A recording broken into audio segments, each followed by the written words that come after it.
Welcome to IAS tutorial. मैं हूं Rajeshwar. 200 most IMP computer के अति महत्वपूर्ण प्रश्नों पर आप सभी का फिर से स्वागत है। आपके एग्ज़ाम के पॉइंट ऑफ व्यू से ये सारे के सारे क्वेश्चंस बहुत इंपॉर्टेंट होने वाले हैं। सब लोग बहुत ध्यान से सुनिए, समझिए और इस लेक्चर को आप बार बार रिवाइज करें ताकि आने वाले जितने भी वन डे एग्जामिनेशंस हैं वो आपके लिए हेल्पफुल हो सके। चलिए चालू करते हैं आज की क्लास। Let's start now. पहला प्रश्न है, टेबल बनाया जा सकता है ऑफिस में, एक्सेल में, पावर पॉइंट में या उपर्युक्त सभी में। आप देखते हैं एमएस ऑफिस के अंतर्गत MS PowerPoint, MS Excel और एमएस वर्ड ये तीनों सॉफ्टवेयर आते हैं। तो हम जो है टेबल कहाँ पर बना सकते हैं? टेबल एमएस ऑफिस के किसी भी सॉफ्टवेयर में बनाया जा सकता है ना।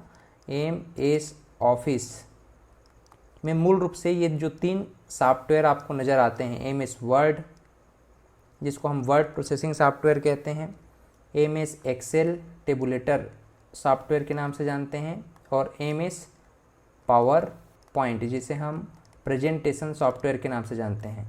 तो इन तीनों ही सॉफ्टवेयर में, एप्लीकेशन सॉफ्टवेयर में हम टेबल का निर्माण कर सकते हैं। निम्न में से किस शॉर्टकट की का उपयोग विंडोज़ में हेल्प के लिए किया जाता है? हेल्प यानी सहायता मांगने के लिए किया जाता है। तो हेल्प के लिए हम सामान्यतः F1 का प्रयोग करते हैं। हेल्प के लिए हम मुख्य रूप से F1 का प्रयोग करते हैं। निम्न में से कौन सा एक सर्च इंजन नहीं है? गूगल, याहू, आंसर, बिंग और आज.com। यहाँ पर देखिए ये बोला है सर्च इंजन नहीं है। अगर याहू अगर केवल बोला जाता तो सर्च इंजन था, लेकिन ये बोला है याहू आंसर बोला है ना, याहू आंसर बोला है, तो इस नाम से ये नहीं होगा। बाकी गूगल तो सर्च इंजन है, बिंग माइक्रोसॉफ्ट का है और आज.com में भी माइक्रोसॉफ्ट का है, ये सभी सर्च इंजन है। याहू बस बोलता तो सर्च इंजन था, याहू आंसर लिखा है, इस नाम से सर्च इंजन नहीं है।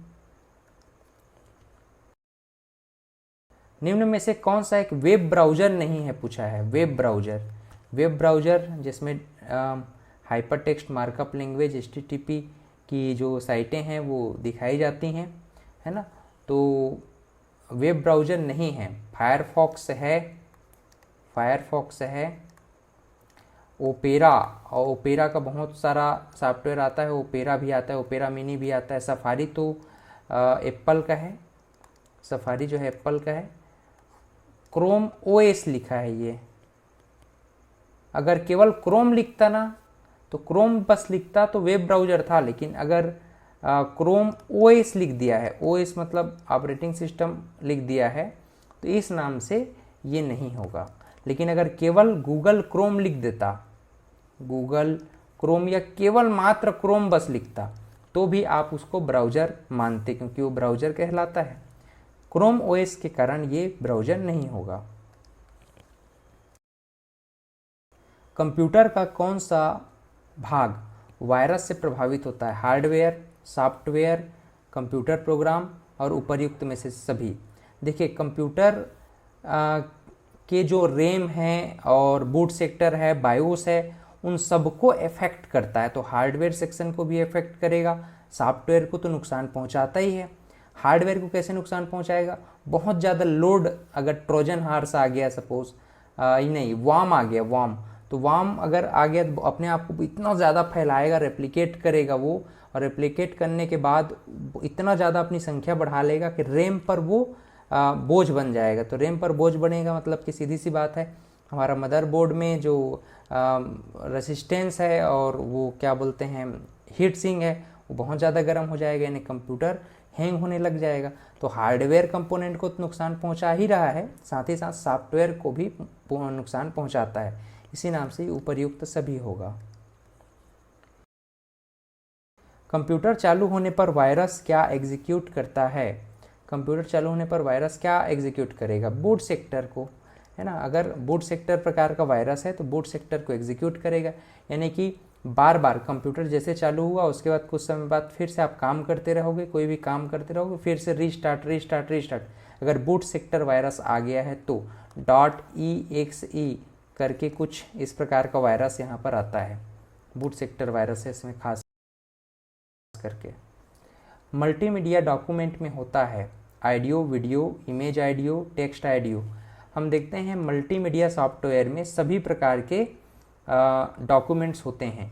मल्टीमीडिया सॉफ्टवेयर, मल्टीमीडिया सॉफ्टवेयर, तो मल्टीमीडिया सॉफ्टवेयर बनता कैसे, मल्टीमीडिया कैसे बनेगा, इसमें इमेजेस भी होगा, ठीक है, इसमें फ्रेम्स, और फ्रेम से ही वीडियो बनेगा, फिर वीडियोज़ होंगे, इसके अलावा ऑडियो होगा, ऑडियो होगा, एनिमेशंस होंगे, एनिमेशंस। तो इन सब को संयुक्त रूप से हम लोग क्या कहते हैं, मल्टीमीडिया कह देते हैं। तो images, frames, videos, audios, animations, इन सब को संयुक्त रूप से ही हम क्या कहते हैं, मल्टीमीडिया कहते हैं, ठीक। डेजी व्हील प्रिंटर निम्न प्रकार का प्रिंटर है। मैंने प्रिंटर को बार बार आपको बताया है, पढ़ाया है, और ये आपको याद रखना चाहिए। प्रिंटर की क्वालिटी को कैसे मेज़र करते हो आप लोग कमेंट करके बताइए, क्वालिटी को कैसे मेज़र करते। क्वालिटी को डॉट पर इंच से मेज़र करते हो आप लोग, डॉट पर इंच, ये क्वालिटी को मेज़र करने के लिए है। लेकिन वहीं अगर हम कंप्यूटर के प्रकार को कंप्यूटर के यूनिट से समझना चाहें, इकाई से समझना चाहें, 3 प्रकार की इकाइयों से हम समझ सकते हैं। एक तो कैरेक्टर पर सेकेंड पर आधारित, और कैरेक्टर पर मिनट पर आधारित, और पेज पर मिनट पर आधारित। कैरेक्टर पर सेकेंड पर आधारित 2 प्रकार के प्रिंटर होते हैं। जनरली CPM और CPS दोनों प्रकार के प्रिंटरों को हम इम्पैक्ट प्रिंटर कह देते हैं, है ना। क्या कहेंगे, इम्पैक्ट प्रिंटर कहेंगे। इम्पैक्ट प्रिंटर क्या है, बहुत डिटेल में समझाया हूँ, क्लासेस में देखना आप लोग।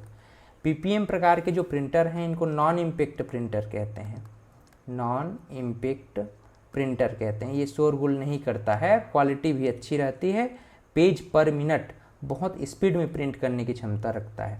डेजी व्हील प्रिंटर और डॉट मैट्रिक्स प्रिंटर, ये दोनों प्रिंटर जो हैं कैरेक्टर पर सेकंड पर आधारित प्रिंटर हैं।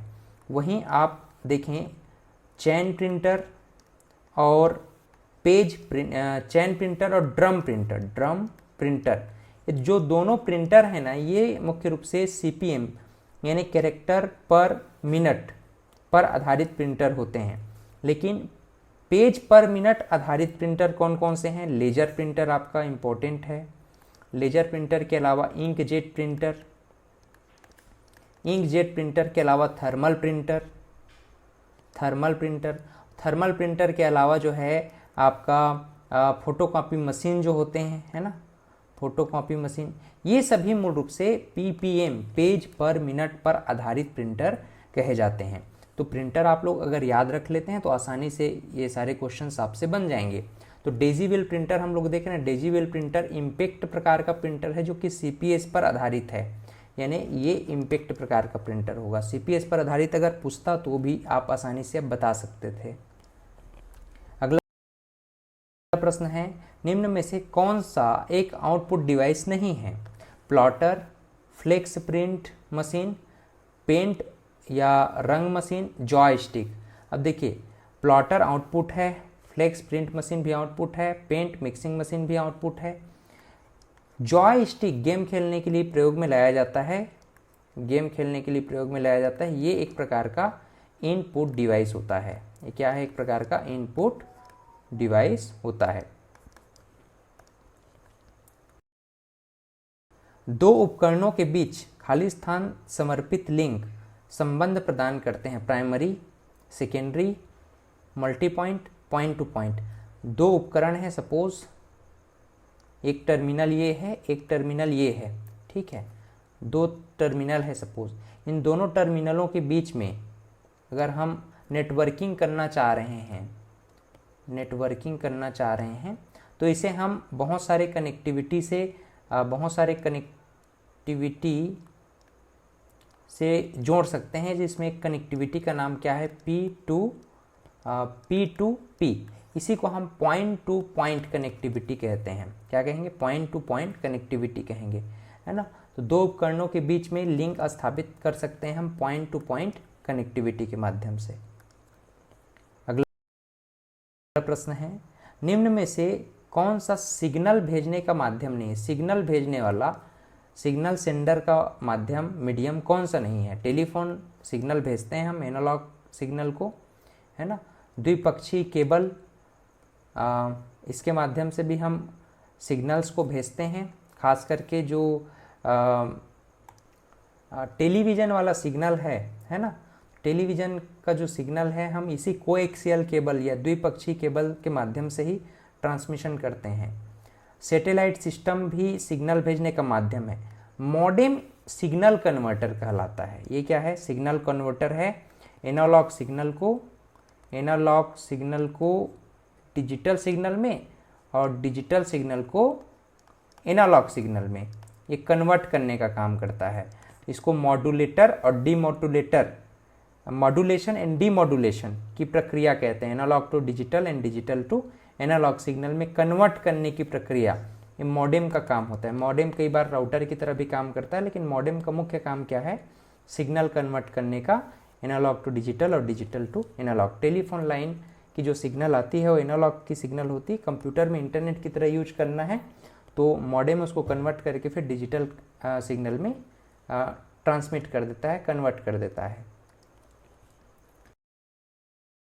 रैम का फुल फॉर्म आप लोग जानते हैं, रैंडम एक्सेस मेमोरी। एक प्रकार का ये प्राइमरी मेमोरी है। और प्राइमरी मेमोरी के अलावा, ठीक है, प्राइमरी मेमोरी के अलावा ये कैसा मेमोरी होगा? वोलाटाइल होगा कि नॉन वोलाटाइल होगा? बताइए। ये वोलाटाइल प्रकार का मेमोरी होता है। वोलाटाइल मतलब अस्थायी मेमोरी होता है। क्या है? अस्थायी मेमोरी होता है। क्लियर? निम्न में से कौन सा एक कंप्यूटर का उपकरण नहीं है? Keyboard, monitor, printer, hard disk, drive. अब देखो, कीबोर्ड कंप्यूटर के अभिन्न अंग का हिस्सा है, मॉनिटर भी अभिन्न अंग है, प्रिंटर भी अभिन्न अंग है। हार्ड डिस्क ड्राइव को आप जरूरी नहीं है कि हार्ड डिस्क ड्राइव वहाँ पर लगा के रखें, SSD भी लगा के रख सकते हैं, ये एक्सटर्नल भी रख सकते हैं, एक्सटर्नल। ठीक, तो इसे ना हम कई बार क्या कहते हैं? पोर्टेबल कह देते हैं। ठीक है, इसे ही हम पोर्टेबल भी कह देते हैं, पोर्टेबल डिवाइसेस भी कह देते हैं। तो हार्ड डिस्क ड्राइव को हम अभिन्न अंग नहीं कह सकते। हालांकि हार्ड डिस्क ड्राइव या SSD लगा होता है हमारे सिस्टम में, क्योंकि भाई सूचनाओं को कहाँ पर रखेंगे, लेकिन इसको एज ए पोर्टेबल भी यूज कर सकते हैं। लेकिन कीबोर्ड, मॉनिटर और प्रिंटर के बिना कंप्यूटर तो कंप्यूटर होगा नहीं। अगला प्रश्न है, निम्न में से कौन सा एक कंप्यूटर के इनपुट डिवाइस का उदाहरण है? अब इनपुट डिवाइसेस आप लोग जान रहे हैं इनपुट क्या है। बहुत सारे इनपुट डिवाइसेस होते हैं, जैसे कि कीबोर्ड, और आप लोग कमेंट में बताइए, एक हाथ छूट जाएगा उसको भी कमेंट में बताइएगा। कीबोर्ड, माउस, ठीक है, जॉयस्टिक,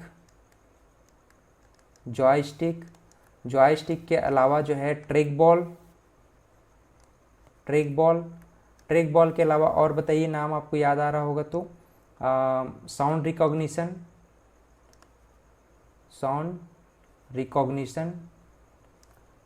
रिकॉग्निशन के अनुसार अलावा जो है टच पेड, लाइट पेन, ये सभी क्या हैं? टच स्क्रीन भी क्या होता है? इनपुट होता है। इसके अलावा अगर इनपुट की ओर अगर हम बात करें तो स्कैनर, बहुत सारे प्रकार के स्कैनर होते हैं, जैसे बारकोड रीडर हो गया, MICR magnetic ink character recognition होता है, OCR ऑप्टिकल कैरेक्टर रिकॉग्निशन होता है। तो ये सभी क्या कहलाएंगे? स्कैनर कहलाएंगे। और स्कैनर भी एक प्रकार का क्या है? इनपुट डिवाइस है। तो स्कैनर यहाँ पर इनपुट डिवाइस है, बाकी प्लॉटर, प्रिंटर और स्पीकर ये सभी क्या है? आउटपुट डिवाइस हैं। क्लियर? देखिए, एक प्रश्न पूछा गया है, एक CPU में 32 बिट वाला प्रोग्राम काउंटर है, इसका मतलब CPU खाली स्थान पता कर सकता है। जो पुराने कंप्यूटर होते थे ना, वो दो प्रकार के ऑपरेटिंग सिस्टम के साथ आते थे, 32 बिट वाला एक ऑपरेटिंग सिस्टम और 64 बिट वाला ऑपरेटिंग सिस्टम। ये जो 32 बिट वाला ऑपरेटिंग सिस्टम है ये कितना रैम संग्रहित कर सकता है या कितने रैम तक ये संचालित कर सकता है? तो ये ज़्यादा से ज़्यादा हम देखें तो 2 से 4 GB, 2 to 4 गीगाबाइट रैम को ही ये एग्जीक्यूट कर सकता है। और इससे ज़्यादा आप 8 GB कह लीजिए, 16 GB, 32 GB और आगे आप जितना भी ले जाओ 64 GB, ये 64 बिट वाला जो प्रोग्राम CPU था ऑपरेटिंग सिस्टम, ये जो है अधिक रैम को सपोर्ट कर सकता है। लेकिन 32 बिट वाला जो OS था, ऑपरेटिंग सिस्टम था, 2 से 4 GB रैम ही सपोर्ट करता था, है ना। अधिकांश जो 1900 के दशक में ऑपरेटिंग सिस्टम आया करते थे वो 32 बिट से संबंधित ही ऑपरेटिंग सिस्टम हुआ करते थे। इस नाम से अगर हम इसको 1024 करके इसको काउंट करें तो 8K मेमोरी लोकेशन आएगा इसमें, है ना। तो 32 बिट वाला प्रोग्राम काउंटर, इसका मतलब वो कितना मेमोरी लोकेशन अलोकेट कर सकता है, या तो रैम में इस तरह से पूछ सकता है 2 से 4 GB, अदरवाइज इस तरह से 8K, 16K, 128K भी पूछ देगा, तो आप कंफ्यूज नहीं होंगे। 32 बिट वाले ऑपरेटिंग सिस्टम में 8K मेमोरी लोकेशन, और अगर 64 GB वाले पूछा जाए तो 64 GB वाले में आपका 32 के 16K, 128K ये सारे आ जाते हैं, है ना। चलिए, वेराइटी अलग अलग हो जाता है फिर। चलिए आगे बढ़ते हैं। ऐसी प्रिंटिंग तकनीक जिससे धातु के टुकड़ों से कैरेक्टर को उत्पादित किया जाता है। धातु के टुकड़ों में छोटे छोटे लेटर्स रहते हैं, है ना। रिबन उस पर टच करता है, फिर ये एक प्रकार का इम्पैक्ट प्रकार का प्रिंटर है। और इम्पैक्ट प्रकार के प्रिंटर में एक प्रिंटर होता है जिसको हम डेजी व्हील प्रिंटर भी कहते हैं, है ना। Daisy wheel printer. इस प्रकार के प्रिंटर में एक प्रकार का आप लोगों ने मुद्रण सुना है क्या? मुद्रण, है ना, टंकड़ या मुद्रण आप लोगों ने सुना होगा, तो वो भी इसी तकनीक का ही उदाहरण है। वो भी साउंड करता है, टंकड़ या मुद्रण। तो ये हम सॉलिड फॉन्ट प्रिंटर के नाम से भी इसको हम लोग जानते हैं। सॉलिड फॉन्ट प्रिंटर के नाम से भी इसको हम लोग जानते हैं, है ना। तो ये पहला ऑप्शन यहाँ पर सही होगा। निम्न में से कौन सा एक हार्ड एंड प्रिंटर है? ठीक है, हार्ड एंड प्रिंटर, तो ये लेजर प्रिंटर ही है। आप लोग जानते हैं लेजर प्रिंटर सबसे ज़्यादा ये जो है स्पीड वाला प्रिंटर कहलाता है ना। लेजर टेक्निक पर काम करता है। लेजर का फुल फॉर्म आप लोग जानते ही हैं, light amplification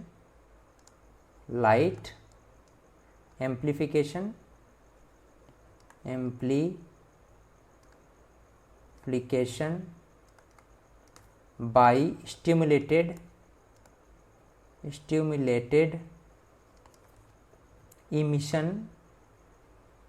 emission of radiation, ये इसका फुल फॉर्म होता है ना। इसको हम मिटा के और अच्छा से बना देते हैं आपके लिए। ये हो गया लाइट